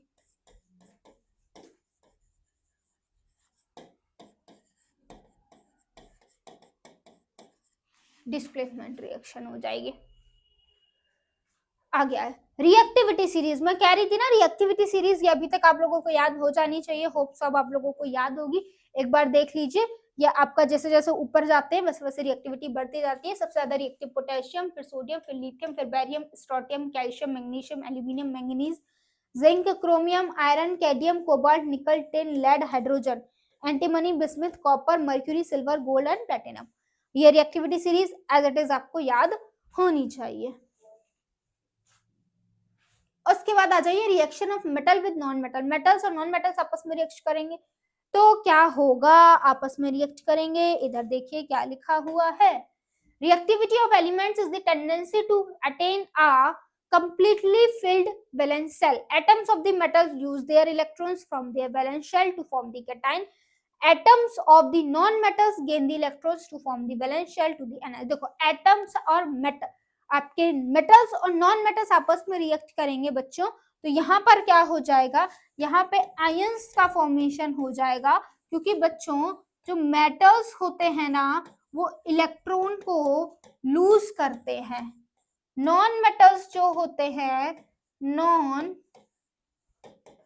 मेटल्स वो इलेक्ट्रॉन को गेन करते हैं। वो क्या करते हैं बच्चों, इलेक्ट्रॉन को गेन करते हैं, ठीक है। और यहाँ पर क्या हो जाता है, इन दोनों के बीच में आयनिक बॉन्डिंग हो जाती है। Ionic compound, the compound formed by the transfer of electrons from a metal onto a non-metal. Ionic compound क्या होते हैं, वो compound जो इलेक्ट्रॉन के ट्रांसफर से बने हो, मेटल ने इलेक्ट्रॉन दिए हो, नॉन मेटल ने इलेक्ट्रॉन दिए हो, इनको हम क्या बुलाते हैं, आयनिक कंपाउंड बुलाते हैं, या फिर इनको इलेक्ट्रोवैलेंट कंपाउंड भी बुलाते हैं, और ये बहुत ज्यादा स्टेबल कंपाउंड्स होते हैं, ठीक है। आगे चलते हैं, properties of ionic compound. Ionic compound की प्रॉपर्टी देखते हैं। फिजिकल नेचर की अगर हम बात करें तो ये बहुत ज्यादा सॉलिड होते हैं, ये सॉलिड होते हैं और हार्ड होते हैं। इनके अगर मेल्टिंग और बॉइलिंग पॉइंट की बात करें तो हाई मेल्टिंग पॉइंट होता है। ये जनरली वाटर में आपके सॉल्युबल होते हैं, लेकिन सॉल्वेंट में आपके इनसॉल्युबल सॉल्वेंट में ये क्या होते हैं, इनसॉल्युबल होते हैं, जैसे कि केरोसिन और पेट्रोल। इलेक्ट्रिकल कंडक्टिविटी की बात करें तो ionic compound conduct electricity in molten solution, form but not in solid state. ये अगर बेटा आपके जो आयनिक कंपाउंड है वो मोल्टन फॉर्म में होंगे तो इलेक्ट्रिसिटी को कंडक्ट करेंगे, लेकिन अगर सॉलिड फॉर्म में होंगे तो इलेक्ट्रिसिटी को कंडक्ट नहीं करेंगे। अकरेंस ऑफ मेटल्स, अब ये मेटल्स की बात करिए तो ये मेटल अकर कहाँ होते हैं, मिलते कहाँ हैं? एक्चुअल में बेटा जी हमारे अर्थ क्रस्ट में ही ये मेटल्स पाए जाते हैं। मिनरल्स, द एलिमेंट्स और compounds which occur naturally in the earth crust are called minerals. वो एलिमेंट्स, वो कंपाउंड्स जो हमारे अर्थ क्रस्ट में नेचुरली प्रेजेंट है उन्हें हम मिनरल्स बुला रहे हैं। ओर्स क्या होती है? Minerals that contain very high percentage of a particular metal and the metal can be profitably extracted from it, such minerals are called ore. Ore क्या होते हैं? देखो बेटा जी, एक मिनरल है, इस मिनरल के अंदर जिंक भी है, इस मिनरल के अंदर लेड भी है, सोडियम है, पोटेशियम है, लेकिन जो पोटेशियम है ना वो 80% है, तो ये क्या हो जाएगा? पोटेशियम का ओर हो जाएगा। तो ओर क्या होता है? वो मिनरल होता है जिसमें कोई पर्टिकुलर मेटल का परसेंटेज ज्यादा होता है, ठीक है। अब मेटल को निकालने के तरीके, अब ओर में तो बहुत सारे है ना, ओर में से हमें मेटल निकालना भी है तो उसके तरीके बहुत सारे होते हैं। पहला होता है enrichment of ore. Enrichment of ore का मतलब होता है साफ सफाई करना। उसके बाद extraction of metal, last process होता है रिफाइनिंग ऑफ मेटल। देखिए क्या लिखा हो, ये आपका एक तरीका है जिस तरीके से कर सकते हैं। सभी मेटल्स एक तरीके से नहीं निकाले जाते हैं, लो रिएक्टिविटी के अलग तरीके से, मीडियम रिएक्टिविटी के अलग तरीके से, हाई रिएक्टिविटी के अलग तरीके से। मेटल्स विद हाई रिएक्टिविटी, यहाँ पे हम लोग इलेक्ट्रोलिसिस ऑफ बोल्टेड ओर करा देते हैं और हमको प्योर मेटल मिल जाता है। यहाँ पर क्या होता है, यहाँ पे अगर मीडियम रिएक्टिविटी का कोई मेटल है उसको हम लोग निकाल रहे हैं तो हम लोग क्या करते हैं, यहाँ पर इनको हम लोग कार्बोनेट ओर से या सल्फाइड ओर से निकालते हैं। जब वो कार्बोनेट ओर से किसी मेटल को निकाल रहे हैं तो उसे कैल्सिनेशन बुलाते हैं, और जब हम लोग किसी ओर को कहाँ से निकाल रहे हैं, सल्फाइड ओर से बुला रहे हैं, तो उसे रोस्टिंग बुलाते हैं। उसके बाद अब क्या करते हैं, मेटल के ऑक्साइड्स हमको यहाँ से मिलते हैं, तो उसके बाद ऑक्साइड्स और मेटल को हम लोग रिड्यूस करवा देते हैं और हम लोग को प्योर मेटल मिल जाता है। उसके बाद मेटल्स ऑफ लो रिएक्टिविटी को रोस्टिंग और सल्फाइड ओर से, उसके बाद फाइनली रिफाइनिंग करके हम लोग मेटल को एक्सट्रैक्ट कर लेते हैं। यही बात, steps involve in the extraction of a metal from the ore. Gangue particle होता है, गैंग मतलब कि इम्प्योरिटीज। गैंग पार्टिकल्स क्या होते हैं? आपकी इम्प्योरिटीज, इम्प्योरिटीज होते हैं, ठीक है। इनका कैल्सिनेशन रिडक्शन करवा देते हैं।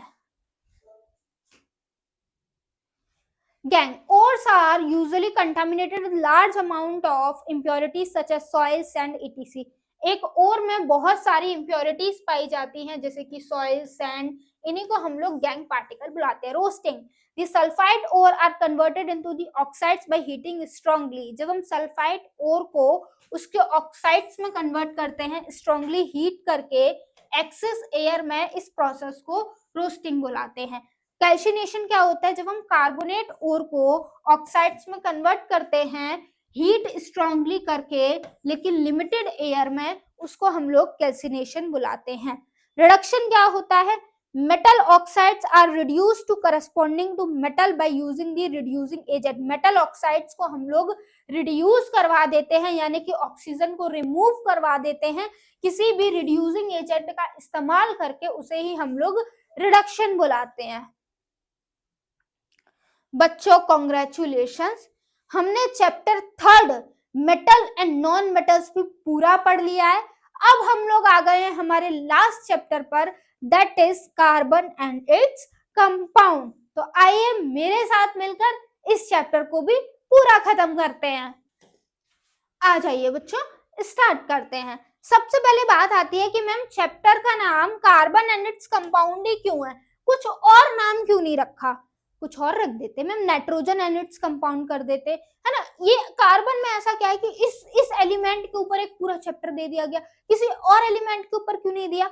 बच्चों उसका रीजन है, सबसे पहले तो कार्बन जान लेते हैं। कार्बन एक नॉन मेटल होता है जिसका एटॉमिक नंबर 6 होता है और जिसकी इलेक्ट्रॉनिक कॉन्फ़िगरेशन 2,4 होता है, और ये 4 इलेक्ट्रॉन ही इसको स्पेशल बना देते हैं, ठीक है। और बच्चों हमारे जो आसपास चीजें हैं ना वो ज्यादातर कार्बन की बनी हुई है। अपने आसपास जरा नजर घुमा के देखिए तो आप देख पाएंगे कि बहुत सारी चीजें आपके आसपास ऐसी हैं जो कार्बन से बनी हुई हैं।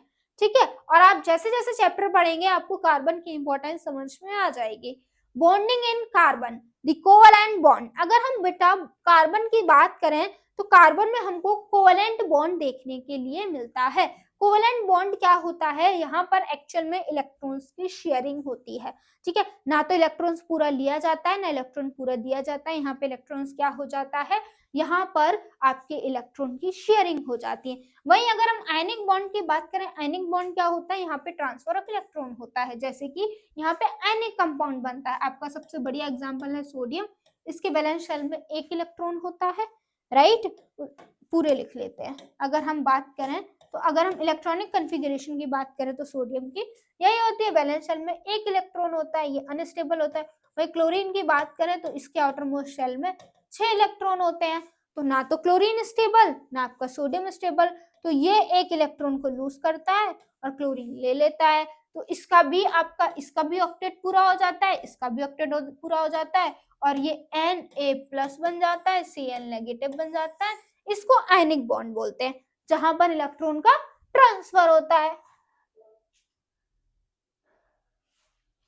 Bonding in carbon the covalent bond, क्या कह रहे हैं, कार्बन में क्या देखने के लिए मिलता है, कोवैलेंट बॉन्ड देखने के लिए मिलता है। मैम कार्बन में आयनिक बॉन्डिंग क्यों नहीं देखने के लिए मिलती? बच्चों देखो, कार्बन का एटॉमिक नंबर कितना होता है, कार्बन का एटॉमिक नंबर होता है 4। कितना होता है, 4। अब इसके पास क्या है, या तो ये 4 इलेक्ट्रॉन को रिमूव कर दे या ये 4 इलेक्ट्रॉन ले ले। अगर मान लो ये 4 इलेक्ट्रॉन को रिमूव करता है, ये 4 इलेक्ट्रॉन को रिमूव करता है, तो वो पॉसिबल नहीं है। क्यों? क्योंकि बेटा जी इलेक्ट्रॉन को रिमूव करने के लिए ना बहुत ज्यादा एनर्जी चाहिए होती है, मोर एनर्जी रिक्वायर्ड। तो कार्बन के लिए बेटा वो पॉसिबल नहीं हो पाता है कि वो 4 इलेक्ट्रॉन को अपने को रिमूव कर दे। तो बैब कोई बात नहीं, कार्बन से कह दो कि कहीं से वो 4 इलेक्ट्रॉन ले ले मैडम, 4 इलेक्ट्रॉन ले ले। चलो बेटा मान लो, ये भी मान लो कि कार्बन क्या कर रहा है, बच्चों, कहीं से 4 इलेक्ट्रॉन को ले रहा है। इसने गेट कर लिए +4 इलेक्ट्रॉन। अब इसके पास क्या होगा, पहले इसके पास 6 प्रोटॉन थे, ठीक है। अब इसके पास क्या हो गए, 10 इलेक्ट्रॉन हो गए। यानी कि पहले इसके पास 6 ही प्रोटॉन थे, 6 ही इलेक्ट्रॉन थे, क्योंकि इसका एटॉमिक नंबर 6 होता है। अब जो कि इसने 4 क्या ले लिए, इलेक्ट्रॉन ले लिए, तो इसका क्या हो गया बेटा, 10 इलेक्ट्रॉन्स हो गए और 6 प्रोटॉन हो गए। तो बच्चों 6 प्रोटॉन के लिए वो पॉसिबल नहीं हो पाता है कि 10 इलेक्ट्रॉन्स को होल्ड कर ले। ठीक है बच्चों, इसलिए आपका जो कार्बन होता है वो ना तो 4 इलेक्ट्रॉन को रिमूव कर सकता और ना ही 4 इलेक्ट्रॉन को कहीं से ले सकता है। तो वो क्या करता है, इलेक्ट्रॉन की शेयरिंग करता है।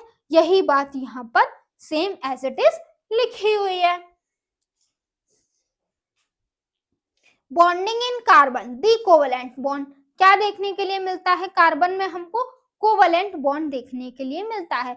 Such bond which are formed by the sharing of an electron pair between two atoms are known as covalent bond। वो बॉन्ड जो जिसमें आपके जो इलेक्ट्रॉन्स के पेयर्स हैं वो शेयर होते हैं। जैसे कि आप देख पा रहे होगे हाइड्रोजन में k शेल होता है, तो उसका डुप्लेट भी पूरा होगा तो बात हो जाएगी। इसके पास एक इलेक्ट्रॉन, इसके पास इलेक्ट्रॉन, इन दोनों हाइड्रोजन ने शेयर कर लिया। ठीक है, तो हम हाइड्रोजन को इस तरीके से डिनोट करते हैं। दैट मीन्स इसके पास क्या होता है, सिंगल बॉन्ड होता है। सिंगल बॉन्ड क्यों कह रहे हैं, क्योंकि 1 पेयर ऑफ इलेक्ट्रॉन शेयर हो रहा है। ठीक है, इसलिए यहाँ पर सिंगल बॉन्ड है। वहीं देखिए ऑक्सीजन में यहाँ पर 2 पेयर शेयर होते हैं, तो यहाँ पर डबल बॉन्ड है। वहीं नाइट्रोजन में 3 पेयर शेयर होते हैं, तो यहाँ ट्रिपल बॉन्ड है। अब बेटा कार्बन के पास कुछ स्पेशल प्रॉपर्टीज होती हैं, जिस वजह से जो आसपास की इतनी सारी चीजें हैं ना, वो किसकी बनी हुई है, कार्बन की बनी हुई है। वो प्रॉपर्टीज क्या है, वो है पहली बेटा आपकी कैटिनेशन, दूसरी है आपकी टेट्रावैलेंसी। क्या है कैटिनेशन क्या होता है बच्चों, कार्बन की ये खुद की यूनिक एबिलिटी होती है कि वो अपने ही जैसे एटम्स के साथ बॉन्ड बना लेता है और लार्ज नंबर ऑफ मॉलिक्यूल्स का फॉर्मेशन कर देता है।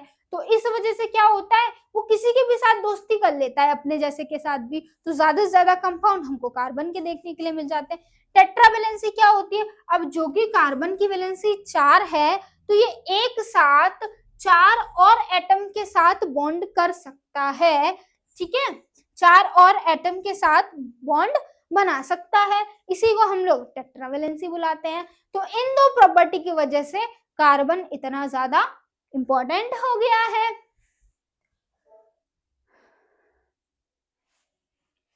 एलोट्रॉप्स ऑफ कार्बन, अब बेटा कार्बन के अलग अलग फॉर्म्स देखने के लिए मिलते हैं, ठीक है, अलग अलग फॉर्म्स में जो हमारा कार्बन है ना वो एग्जिस्ट करता है।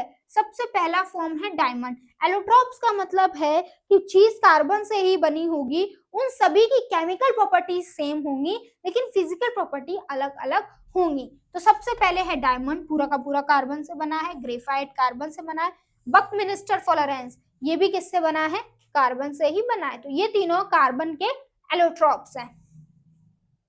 कैरेक्टरिस्टिक्स ऑफ डायमंड, अगर हम डायमंड की बात करें, अभी हमने मेटल्स एंड नॉन मेटल्स में पढ़ा, hardest natural substance known, hardest natural substance है, कलरलेस होता है और ट्रांसपेरेंट होता है, having extra ordinary brilliance, high melting point, high melting point होता है, इसके पास कोई भी फ्री इलेक्ट्रॉन नहीं होता है, इस वजह से ये इलेक्ट्रिसिटी को कंडक्ट नहीं करवा पाता है। इसका कुछ इस तरीके का स्ट्रक्चर होता है, एक कार्बन एटम 4 और कार्बन एटम के साथ बॉन्डेड होता है। उसके साथ आ जाइए diamond, chemical properties of diamond. Chemical properties diamond देख लेते हैं। If we burn a diamond in oxygen, अगर हम डायमंड को ऑक्सीजन में बर्न करते हैं, then only carbon dioxide is formed and nothing else is left behind। अगर हम कार्बन डाइऑक्साइड को ऑक्सीजन में बर्न करते हैं डायमंड को, तो सिर्फ और सिर्फ कार्बन डाइऑक्साइड गैस निकलेगी, कुछ और भी नहीं निकलेगा। इसका मतलब क्या है कि जो हमारा डायमंड है वो पूरा का पूरा कार्बन से बना हुआ है। This shows that diamond is made up of carbon only. Since diamond is made up of carbon atoms only, its symbol take to C, इसलिए हम इसका सिंबल ऐसा लेते हैं क्योंकि ये भाई सिर्फ और सिर्फ कार्बन से बना हुआ है। ग्रेफाइट की कैरेक्टरिस्टिक्स देख लेते हैं। ग्रेइश ब्लैक कलर की होती है, ग्रेइश ब्लैक कलर का सब्सटेंस होता है, स्मूथ एंड स्लिपरी होता है, इसके पास एक फ्री इलेक्ट्रॉन देखने के लिए मिलता है, इसलिए ये इलेक्ट्रिसिटी को कंडक्ट करा लेती है। एक एटम यहाँ पे कार्बन का 3 और एटम के साथ जुड़ा हुआ होता है, एक वैलेंसी खाली होती है, एक इलेक्ट्रॉन फ्री होता है, इसलिए डायमंड ग्रेफाइट इलेक्ट्रिसिटी को कंडक्ट करा लेती है। हाई मेल्टिंग पॉइंट देखने के लिए मिलता है। In graphite each carbon atom is bonded to its 3 neighbouring carbon atom in the same plane by strong covalent bond to form the layer of hexagonal rings. Graphite, chemical properties of graphite. If we burn a graphite and oxygen, then only carbon dioxide is formed. यहाँ पर भी सिर्फ और सिर्फ carbon dioxide बनेगी, chemical property same होने वाली है, ठीक है।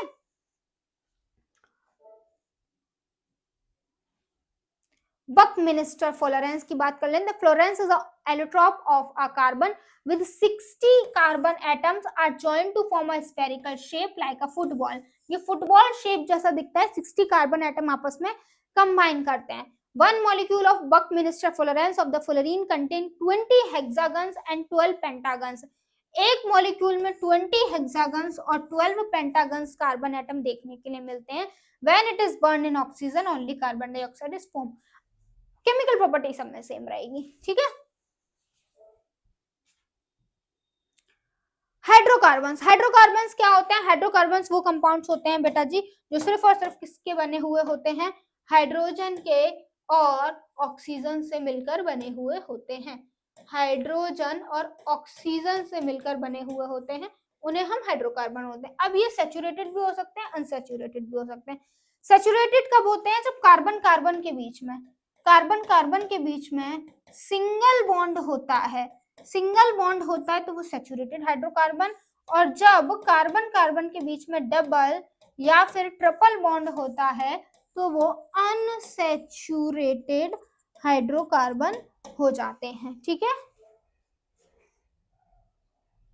उसके बाद बच्चों ये बात आपको याद रखनी है, आपके ये जो सैचुरेटेड और अनसैचुरेटेड हाइड्रोकार्बन्स होते हैं इनके क्या होते हैं? अलग अलग नाम होते हैं। इनको हम लोग एल्केन बुलाते हैं जो सैचुरेटेड है। अनसैचुरेटेड जिसमें डबल बॉन्ड होता है उनको एल्कीन, और जिसमें ट्रिपल बॉन्ड होता है उसको एल्काइन। ठीक है, ये आप देख पा रहे होंगे यहाँ पे क्या लिखा हुआ है CH4। यहाँ पे हर कार्बन के बीच में क्या होता है, सिंगल बॉन्ड देखने के लिए मिलेगा, यहाँ पर डबल बॉन्ड देखने के लिए मिलेगा C2H4।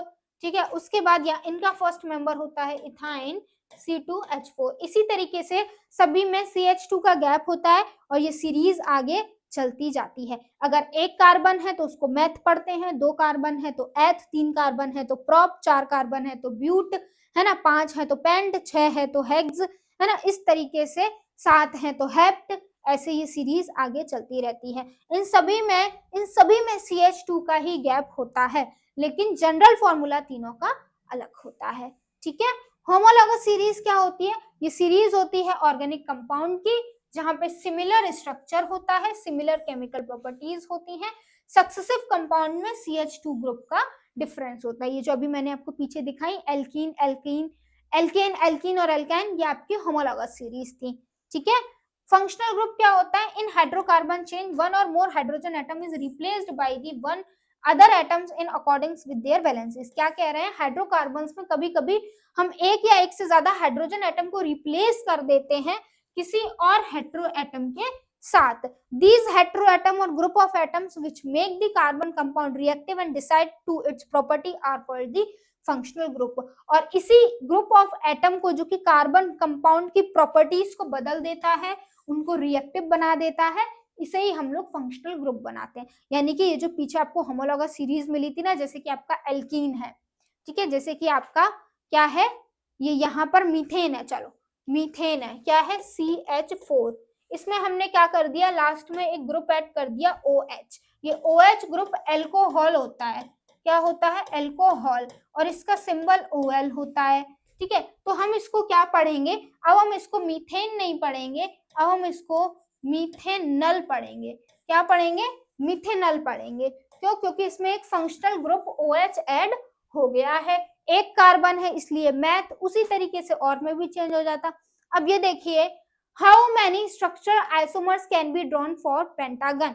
पेंटेन के कितने स्ट्रक्चरल आइसोमर्स होते हैं। स्ट्रक्चर आइसोमर्स क्या होता है कि फॉर्मूला एक ही रहेगा लेकिन स्ट्रक्चर डिफरेंट रहेगा। यहाँ पे देखिए फॉर्मूला सभी का सेम है, सभी में इक्वल नंबर ऑफ कार्बन और हाइड्रोजन है, लेकिन स्ट्रक्चर सभी का अलग अलग है। तो आप देख पा रहे होंगे पेंटेन के 3 आइसोमर्स तो हमारे सामने ही बने हुए हैं। Nomenclature of a carbon compound, nomenclature कैसे करते हैं वो अभी थोड़ा थोड़ा मैंने आपको बता दिया है। इसके लिए आपकी ये देखिए एक चीज मैं आपको दिखाती हूँ, ये आपके फंक्शनल ग्रुप है। ठीक है, एल्कोहल इसके लिए OH होता है, इसको हम लोग ऑल पढ़ते हैं। ठीक है, एल्डिहाइड इसके लिए CHO होता है, इसको हम अल पढ़ते हैं। कीटोन इसका CO होता है, इसको हम ओन पढ़ते हैं। ओइक एसिड COOH होता है, इसको हम लोग ओइक एसिड पढ़ते हैं, कार्बोक्सिलिक एसिड। ठीक है, इस तरीके से हम लोग क्या करते हैं, इसमें लेबलिंग करते हैं। अब किसी को भी लिखने का तरीका, IUPAC नेमिंग करने का तरीका क्या होता है, सबसे पहले हमको क्या देखना है, उसमें अगर कोई भी सब्स्टिट्यूएंट जुड़ा हुआ है, सब्स्टिट्यूएंट मतलब कि कोई ग्रुप जुड़ा हुआ है, हेलोजन ग्रुप, मिथाइल वगैरह, तो सबसे पहले उसका नाम लिखना है, फिर उसकी पोजीशन रखनी है, फिर वर्ड रूट लिखना है कि कार्बन एटम कितने हैं। उसके बाद डबल बॉन्ड और ट्रिपल बॉन्ड की पोजीशन बतानी है, फिर उसके बाद हमको उसमें एन इन आइन लगाना है। अगर डबल सिंगल बॉन्ड है तो एन, डबल बॉन्ड है तो इन, ट्रिपल बॉन्ड है तो आइन। उसके बाद फंक्शनल ग्रुप की भी पोजीशन बतानी है। उसके बाद फंक्शनल ग्रुप के लिए सफिक्स को भी ऐड करना होता है, जैसे कि मान लो कितने कार्बन है, 4, और यहाँ पर हमने क्या लगा दिया, OH लगा दिया, तो 4 क्या है, कार्बन है, 1 2 3 4। और चलो यहाँ पे हमने क्या लगा दिया, ये CH3 लगा दिया। अब इसका नाम कैसे करेंगे, इसका नाम देखो कैसे होगा, 1 2 3, 3 क्या है, सब्स्टिट्यूएंट जुड़े हैं, तो इसका नाम क्या हो जाएगा, tri methyl. Tri methyl, carbon कितने हैं, 1 2 3 4 कार्बन है। ब्यूट, ठीक है, ब्यूट, और उसके बाद लास्ट में क्या लगा, फंक्शनल ग्रुप लगा है, ब्यूटेनॉल। क्या हो गया, इसका नाम हो गया। तो इस तरीके से हमें IUPAC नोमेनक्लेचर करना होता है।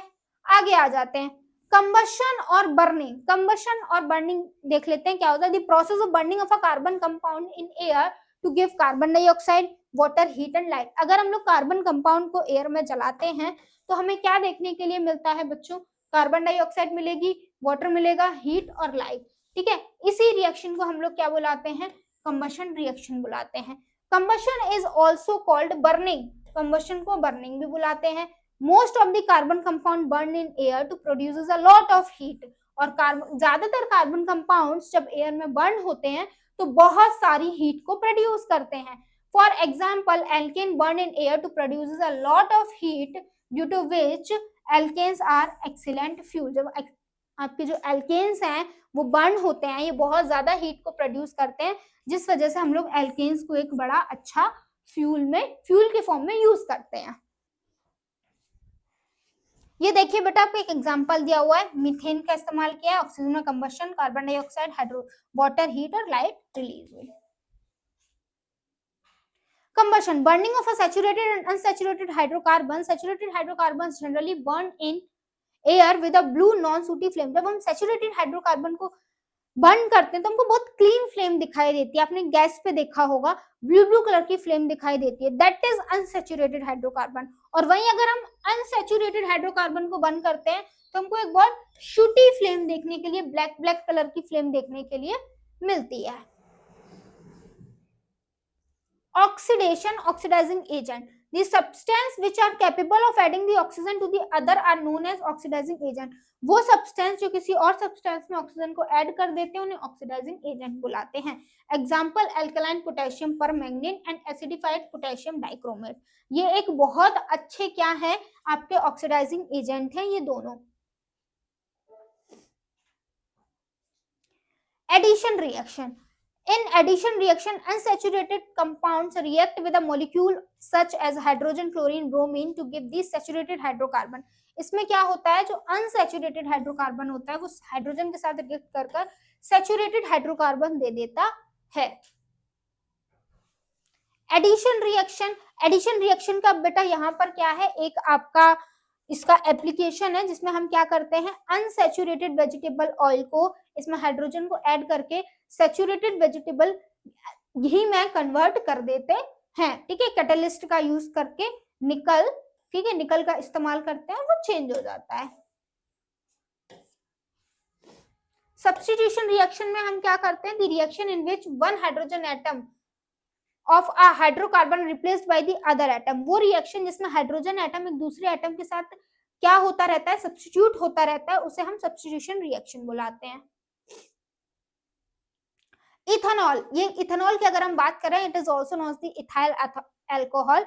इथेनॉल को बच्चों हम लोग इथाइल अल्कोहल भी बुलाते हैं। इसका स्ट्रक्चर कुछ इस तरीके का देखने के लिए मिलता है, 2 कार्बन है, ये 4 हाइड्रोजन है, और उसके बाद ये क्या है, ये आपका OH अल्कोहल ग्रुप लगा हुआ। अगर हम प्रॉपर्टीज की बात करें तो ये आपका कलरलेस लिक्विड होता है, इसकी स्मेल बहुत अच्छी होती है, ये आपका इतने डिग्री सेल्सियस पर बॉईल होता है। It is miscible with water in all the proportion. It does not contain iron, hence it is a non-conductor of electricity. इसके पास आयंस नहीं देखने के लिए मिलते हैं, इसीलिए ये इलेक्ट्रिसिटी को कंडक्ट नहीं करवा पाता है। Reactions of ethanol. Chemical properties of ethanol. Oxidation of alcohol by strong oxidizing agent. अगर हम अल्कोहल का क्या करवा देंगे, ऑक्सीडेशन करवा देंगे स्ट्रॉन्ग ऑक्सीडाइजिंग एजेंट से, तो हमको कुछ ऐसा सा देखने के लिए मिलेगा। यानी कि अल्कोहल का अगर हमने ऑक्सीडेशन कराया तो हमको एसिड देखने के लिए मिला, कार्बोक्सिलिक एसिड हमको मिल गया। उसके बाद देखिए रिएक्शन विद सोडियम। अगर हम सोडियम के साथ रिएक्शन कराते हैं इथेनॉल की तो हमको क्या मिलता है, तो आप देख पा रहे होंगे सोडियम एथॉक्साइड मिला और हाइड्रोजन गैस क्या हो गई, रिमूव आउट हो गई। Reaction to give unsaturated hydrocarbons. Unsaturated hydrocarbon कैसे मिलते हैं, हीटिंग इथेनॉल एट इतने degree Celsius with excess concentration of sulphuric acid. जब हम इथेनॉल को सल्फ्यूरिक एसिड के प्रेजेंस में हीट करवाते हैं, results in the dehydration of ethanol to give ethene. और क्या होता है, इथेनॉल का डिहाइड्रेशन हो जाता है और इथीन फॉर्मेशन बच्चों हो जाता है। सम इंपॉर्टेंट टर्म्स, कुछ इंपॉर्टेंट टर्म्स देख लेते हैं। Rectified spirit, ethanol containing 5% of water, जब इथेनॉल में 5% पानी होता है तो हम उसे रेक्टिफाइड स्प्रिट बुलाते हैं। एब्सोल्यूट अल्कोहल, 100% प्योर इथेनॉल, जब आपका जो इथेनॉल 100% प्योर हो तो हम उसे एब्सोल्यूट अल्कोहल बुलाते हैं। उसके बाद आपका क्या है, उसके बाद है denatured alcohol. To prevent the misuse of ethanol produce for industries use, it is made to unfit for drinking by adding the poison. अब बेटा जो आपका इथेनॉल होता है ना, ये कई जगह पर क्या हो जाता है, बहुत ज्यादा जगह इसका इस्तेमाल हो जाता है, तो लोग इसका मिसयूज करते हैं। तो लोग इसका मिसयूज ना करें इसलिए हम लोग इसमें पॉइजनस सब्सटेंस मिला देते हैं। तो अब हम लोग इस अल्कोहल को डीनेचर्ड अल्कोहल बुलाने लगते हैं।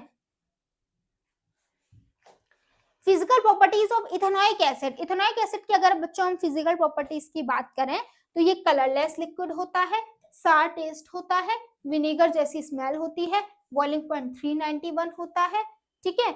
ये कलरलेस, ये तो हमने देख ही लिया, आगे आ जाते हैं।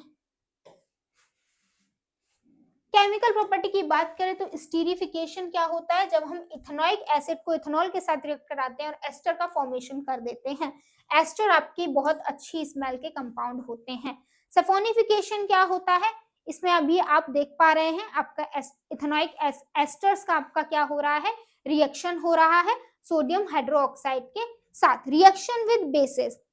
उसके बाद देखिए ये आपका एक बेस है, ये आपका इथेनॉइक एसिड है, ये आपका फॉर्मेशन हो गया। Reaction with carbohydrates and hydrogen carbonate, तो ये इनके साथ आपका रिएक्शन लिखा हुआ है। सोप्स एंड डिटर्जेंट्स, अब सोप्स एंड डिटर्जेंट्स को और पढ़ लेते हैं, लास्ट टॉपिक है इसका। सोप्स है sodium and potassium salt of long chain. Soaps क्या होते हैं, सोडियम और पोटेशियम के सॉल्ट होते हैं, लंबी लंबी चेन देखने के लिए मिलते हैं, ये आप देख पा रहे होंगे। Soaps are effective only in soft water, ये सिर्फ और सिर्फ सॉफ्ट वाटर पर ही इफेक्टिव होते हैं, क्योंकि हार्ड वाटर में मैग्नीशियम और कैल्शियम के सॉल्ट होते हैं। तो सोप आपका मैग्नीशियम कैल्शियम के सॉल्ट के साथ रिएक्ट करके स्कम फॉर्मेशन कर लेता है और क्लीनिंग करवाता ही नहीं है। तो सोप सिर्फ और सिर्फ आपके सॉफ्ट वाटर के साथ ही वर्क करते हैं। Detergents are ammonium or sulphonate salt of long chain of carboxylic acid. Detergents are effective in both hard water and soft water, detergent आपके दोनों में ही वर्क करते हैं। सोप मॉलिक्यूल की अगर हम बात करें तो इसके पास एक हाइड्रोफिलिक पार्ट होता है, एक हाइड्रोफोबिक पार्ट होता है। ये आपका कुछ सोप का स्ट्रक्चर है, ये आपका सर्कुलर स्ट्रक्चर है, ये हाइड्रोफिलिक पार्ट है, ये टेल जो है ये हाइड्रोफोबिक पार्ट है। तो टेल, ये आपकी टेल जो है ये आपके स्पॉट जो आपका डस्ट पार्टिकल होता है उसके तरफ जाती है, हेड आपका पानी की तरफ जाता है। तो इन दोनों के बीच में क्या होता है, जब हम कपड़ों को ऐसे ऐसे ऐसे तेज तेज से क्या करते हैं, उसे रिमूव करते हैं, तो आपका जो हाइड्रोफिलिक पार्ट है वो उसमें से क्लीनिंग आपका वाटर में चला जाता है आपकी डर्ट पार्टिकल को लेकर, और उससे इंप्योरिटीज कपड़े से अलग हो जाती है।